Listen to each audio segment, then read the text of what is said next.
Halo semuanya, perkenalkan nama Ibu Tiwi. Ibu adalah guru BK di SMK Penabur Bandar Lampung. Nah, pada hari ini tujuan Ibu membuat video adalah mengadakan seminar motivasi yang berjudul menyiapkan diri masuki jenjang pendidikan yang lebih tinggi. Nah, ada baiknya sebelum kita memulai seminar ini, kita memulainya dengan doa pembuka dulu.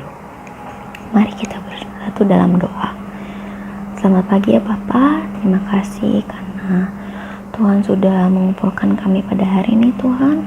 Tuhan kiranya membantu kami dalam proses seminar hari ini Tuhan, dari awal hingga akhir. Semoga kami dapat memahami apa yang menjadi topik pembahasan di seminar pada hari ini Tuhan. Terlebih lagi kami dapat mempersiapkan diri kami dengan pembelajaran yang akan kami lakukan di semester ini Tuhan. Di dalam nama-Mu kami berdoa dan mengucap syukur. Amin. Baik, kita mulai seminarnya.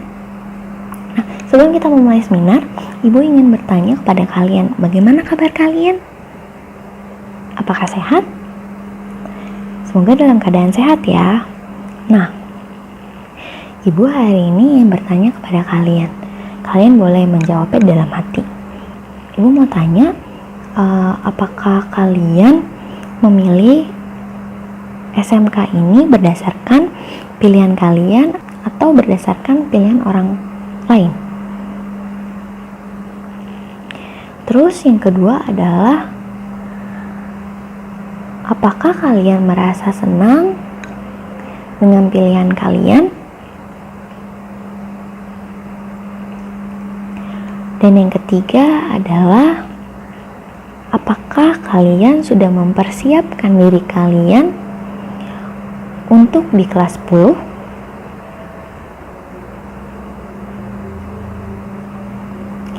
Baik, itu adalah beberapa pertanyaan yang akan kiranya membantu dalam proses seminar pada hari ini. Nah, sebelum kita memulai proses seminar, ada baiknya kita memulai dengan beberapa kesepakatan. Ada 5 kesepakatan. Yang pertama adalah siswa diminta untuk duduk yang nyaman, tapi tidak tidur-tiduran. Karena kalau nanti kalian tidur-tiduran, kalian tidak bisa mengikuti seminar dengan baik, bahkan tidak tahu apa yang menjadi topik pembahasan kita pada hari ini. Terus yang kedua adalah siswa mencari ruangan yang jauh dari gangguan, misalnya tempat yang sunyi. Terus yang ketiga adalah siswa diminta fokus mengikuti seminar dari awal hingga akhir. Dan yang keempat adalah kalau ada pertanyaan ataupun tanggapan, boleh menuliskan di kolom komentar ataupun lewat Google Form yang disediakan di description box. Dan yang kelima adalah di akhir seminar, siswa diminta untuk mengisi Google Form yang ada di description box selama 10 menit. Baik, kiranya siswa-siswa dapat menyepakati kesepakatan ini dengan baik ya. Nah, kita mulai pembelajaran pada hari ini. Apakah kalian tahu bahwa setiap tahap usia itu memiliki tugas-tugasnya masing-masing? Seperti bayi memiliki tugasnya apa, anak-anak, terus remaja, dewasa ataupun lansia. Apakah kalian tahu tugas perkembangan remaja itu apa sih?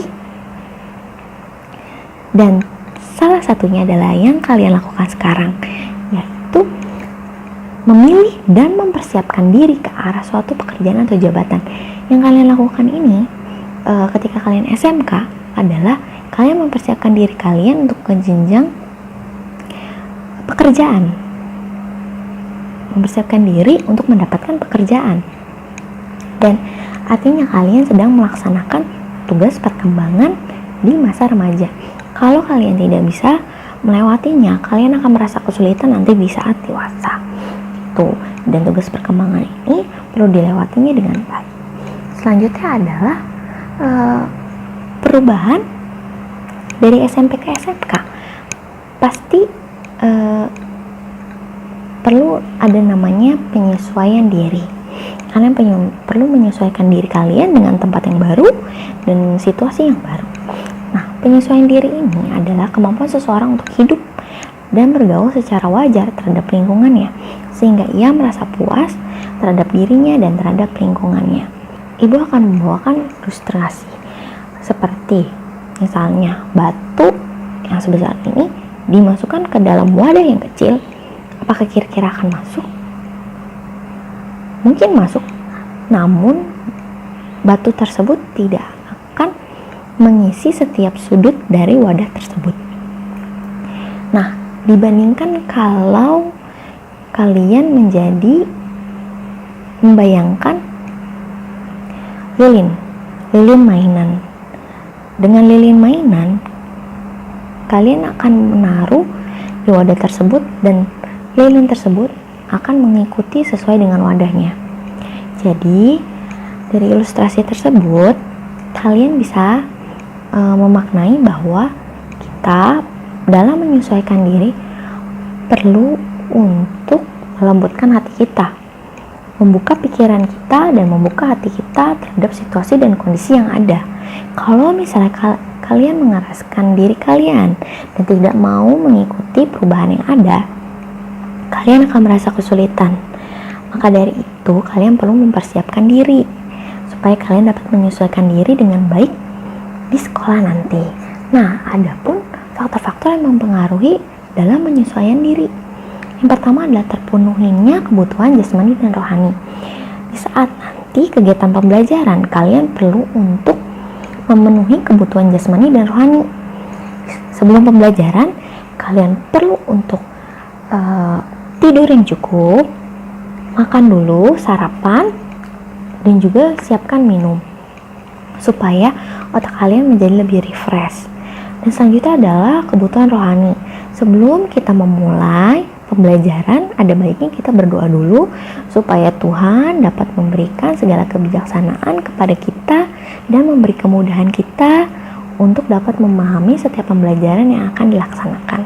Yang kedua adalah pengalaman masa lalu.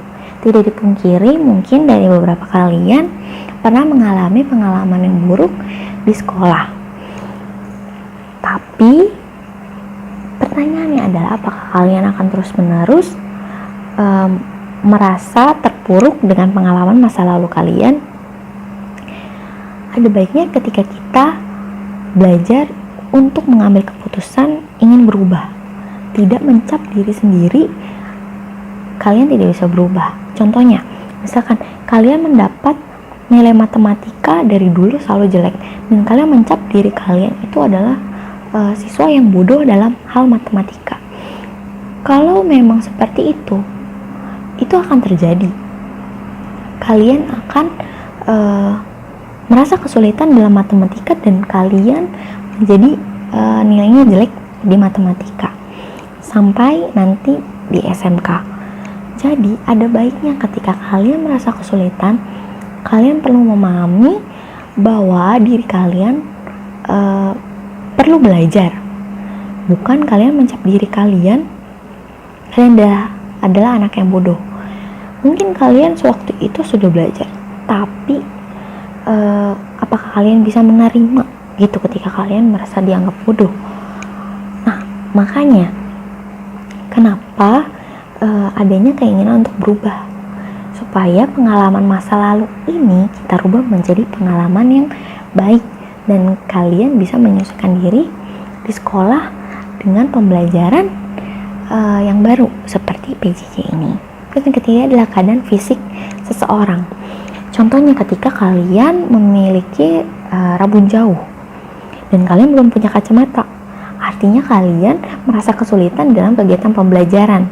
Kalian tidak bisa menyesuaikan diri kalian dengan proses pembelajaran yang ada.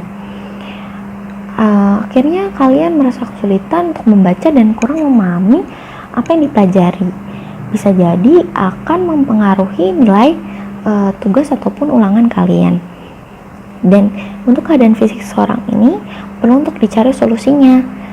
Ketika kalian rabun jauh, berarti kalian membutuhkan kacamata untuk dapat mempermudah kalian untuk belajar. Yang keempat adalah reaksi individu terhadap stimulasi lingkungan. Misalkan di lingkungan belajar kalian itu ternyata kalian diberi banyak tugas ataupun PR. Nah, yang perlu kalian pahami adalah misalnya reaksi kalian ternyata reaksi yang sangat-sangat negatif. Kalian menolak dan malah marah kepada guru, ataupun kenapa kok banyak banget PR-nya, aku nggak bisa ngerjain hal ini. Tapi yang perlu kalian pahami adalah ketika kalian memiliki reaksi negatif, reaksi marah ataupun reaksi kecewa yang terus berkepanjangan, itu akan merugikan kalian. Akhirnya kalian akan malas membuat tugas ataupun PR tersebut, yang akan berakibat nanti di nilai rapot kalian.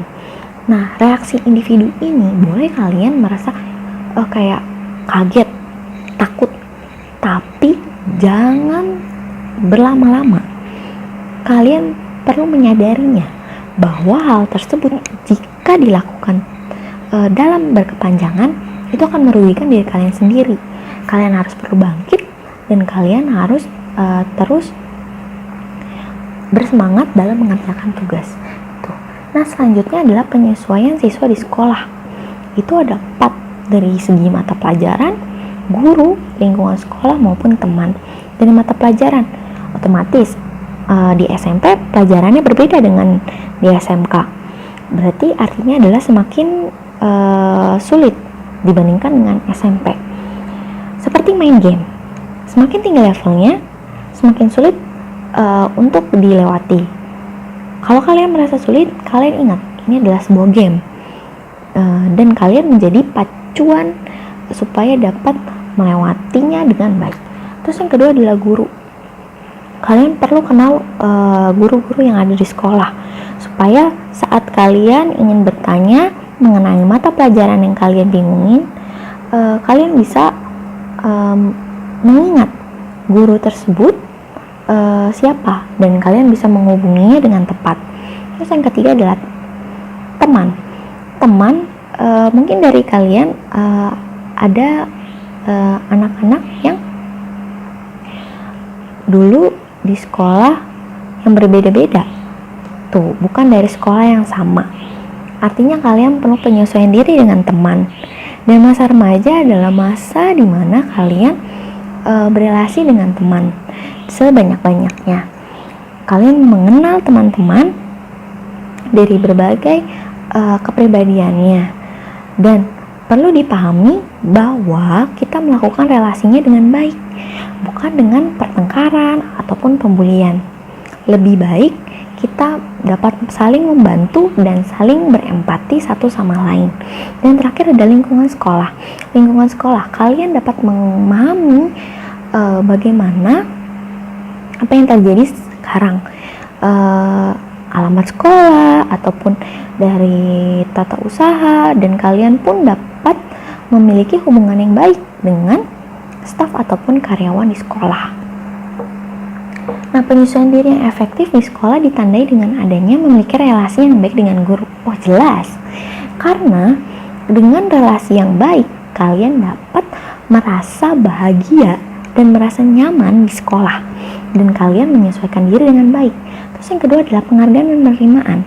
Ketika kalian mendapatkan penghargaan dan juga penerimaan dari orang lain, ataupun bentuknya itu bermacam-macam, bisa dalam bentuk pujian ataupun dalam bentuk piala tuh. Nah, artinya kalian di sana bisa menyesuaikan diri dengan baik dalam mata pelajaran kah, atau dalam bentuk ekskul.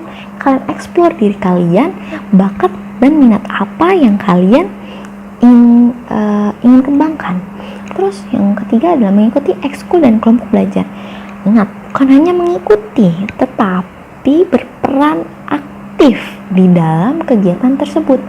Karena ketika kalian berperan aktif, artinya kalian merasa bahwa kegiatan tersebut adalah sesuatu yang penting. Tuh. Terus yang keempat adalah mematuhi tata tertib dengan penuh kesadaran dan penerimaan. Mematuhi tata tertib artinya kalian menyadari bahwa ada tata tertib yang perlu dipatuhi, dan juga penting untuk mematuhi tertib tersebut. Kalian menerimanya dan dapat menjalankannya dengan baik. Nah, selanjutnya Ibu akan membahas tentang kecerdasan emosional. Nah, kecerdasan emosional ini bisa berhubungan dengan penyesuaian diri. Ketika kita dapat menyesuaikan diri, kita bisa memiliki kecerdasan emosional yang tinggi. Di masa remaja, mungkin kalian merasa, kok moodku selalu naik turun ya? Aku suka marah-marah, terus misalnya kayak kemudian gitu. Wajar, tenang aja, itu wajar. Tapi balik lagi, kita perlu untuk mengatasi hal tersebut. Ketika emosi tersebut terus kita tolerir, itu akan menjadi bahaya ketika emosi tersebut adalah negatif. Tuh. Nah, kecerdasan emosional sendiri memiliki pengertian kemampuan seseorang untuk memahami serta mengatur suasana hati agar tidak melumpuhkan kejernihan berpikir otak rasional, tetapi mampu menampilkan beberapa kecakapan, baik kecakapan pribadi maupun kecakapan antar pribadi. Jadi kita tidak kemudian. Terus kalau misalnya kita kemudian, tadi dari pengertian tersebut dibilang bahwa akan melumpuhkan kejernihan berpikir otak rasional. Misalkan kita di saat marah, terus habis itu kita disuruh memilih, kita akan memilih hal yang salah karena kita tidak memiliki otak yang rasional. Makanya sebaiknya ketika kita marah ataupun terlalu bahagia, kita sebaiknya tidak langsung memilih keputusan itu. Terus dari kecerdasan emosional ini memiliki kecakapan pribadi. Artinya kalian dapat memahami dan dapat mengekspresikan emosi kalian dengan santun. Dan kalian juga memiliki kecakapan antar pribadi. Kalian memahami apa yang teman kalian rasakan dan kalian dapat berempati, bahkan membantu teman kalian dari segala kesulitan. Tuh. Selanjutnya adalah karakteristik kecerdasan emosional yang tinggi. Ada 6. Kemampuan mengendalikan diri. Nah, kalau kalian dalam belajar dapat mengendalikan diri, itu artinya kalian dapat menyesuaikan diri. Misalkan kalau kalian jelas-jelas belum selesai mengerjakan tugas dan tugasnya dikumpulin besok, tapi kalian malah lebih memilih main bahkan sampai begadang, itu artinya kalian tidak bisa mengendalikan diri kalian. Terus yang kedua adalah empati. Kalian dapat memiliki kepekaan terhadap teman kalian yang merasa kesulitan ataupun bahkan guru. Jadi kalian bisa membantunya. Terus yang ketiga adalah motivasi. Mungkin di saat kita merasa kesulitan, kita akan berkurang motivasinya. Namun orang yang memiliki kecerdasan emosional yang tinggi memiliki motivasi di dalam dirinya. Dia akan bangkit dari keterpurukannya. Terus yang ketiga adalah semangat kesabaran. Ya, mungkin kalian dalam proses berubah dan perubahannya itu tidak terlalu signifikan, dan artinya kalian harus membutuhkan kesabaran. Misalnya kalau kalian kesulitan dalam satu mata pelajaran, jangan putus asa. Kalian perlu untuk belajar lagi dan kalian yakin bahwa diri kalian bisa. Itu akan membentuk kalian untuk menjadi pribadi yang lebih baik lagi. Terus yang kelima adalah ketekunan. Kalau kalian tekun, kalau kalian terus mau belajar, kalian akan bisa. Nah, dan yang keenam adalah keterampilan sosial. Kecerdasan emosional yang tinggi artinya mereka mampu memahami perasaan temannya gitu, dan artinya mereka memiliki keterampilan sosial yang tinggi. Mereka dapat mudah untuk melakukan relasi dengan orang yang baru ataupun bahkan orang yang lama, dan orang-orang yang di sekitar mereka pasti akan merasa nyaman dengan mereka karena mereka merasa dipahami perasaannya gitu. Dan ada tokoh yang bernama Siegel memaparkan bahwa kecerdasan emosional itu membantu pikiran rasional atau akal, karena secara psikologis jika pusat-pusat emosional terluka, kecerdasan secara keseluruhan akan mengalami gangguan. Kecerdasan emosional memiliki pengaruh yang signifikan terhadap pikiran rasional. Jadi, kalau kalian memiliki kecerdasan emosional yang tinggi, artinya kalian memiliki pemikiran yang rasional yang tinggi juga gitu. Kalau misalnya kalian terus menerus memiliki emosi yang negatif dan terus berkepanjangan, itu akan mempengaruhi dalam proses rasional kalian tuh.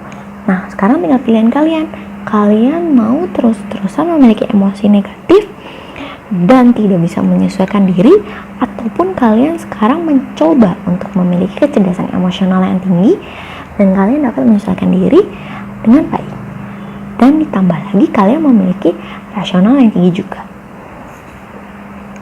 Adapun tokoh yang bernama Goleman menyatakan bahwa keberhasilan seseorang dalam menyelesaikan permasalahan banyak ditentukan oleh kualitas kecerdasannya, dan sebagian dari kecerdasannya itu berkaitan dengan aspek emosional. Dan seseorang yang cerdas dalam mengelola emosinya akan meningkatkan kualitas pribadinya.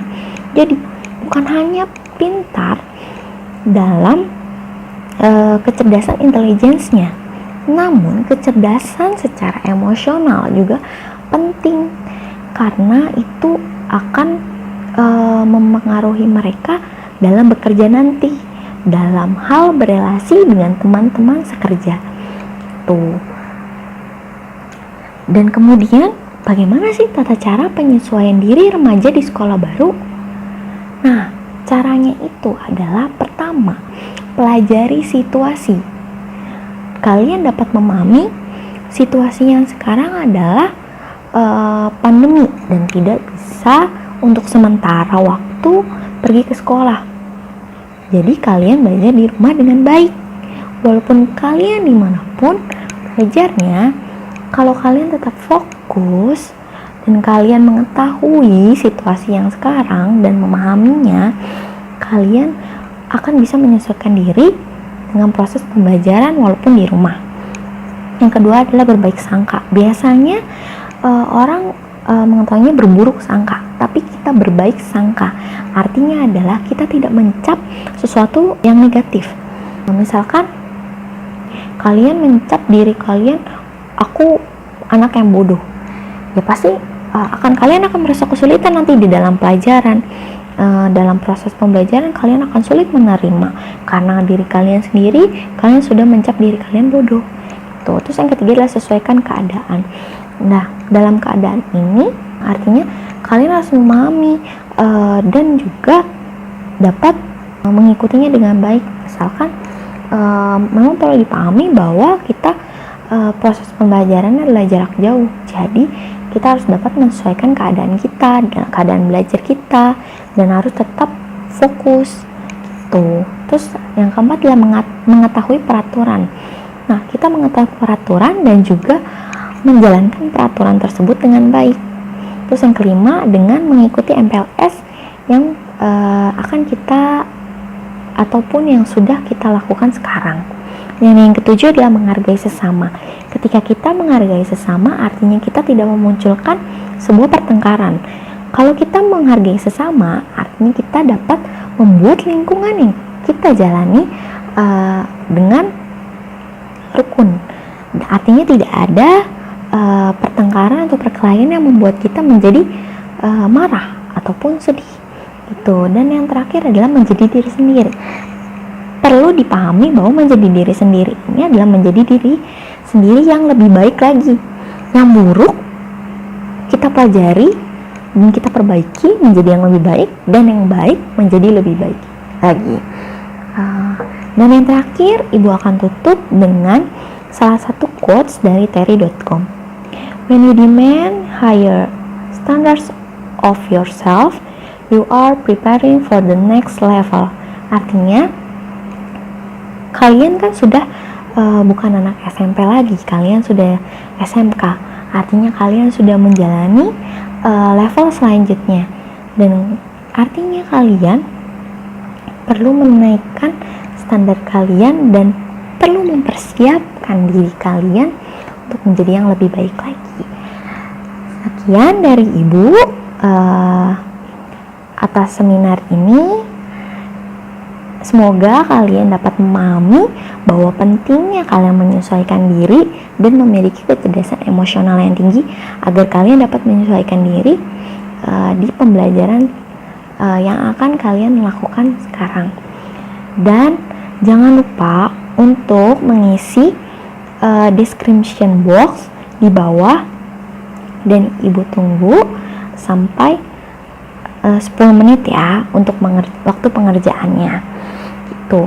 Dan kalian misalkan nanti membutuhkan bantuan ataupun cerita-cerita, boleh ke Ibu. Nanti kalian bisa tanya kontak Ibu melalui wali kelas kalian masing-masing. Terima kasih semuanya. Selamat pagi.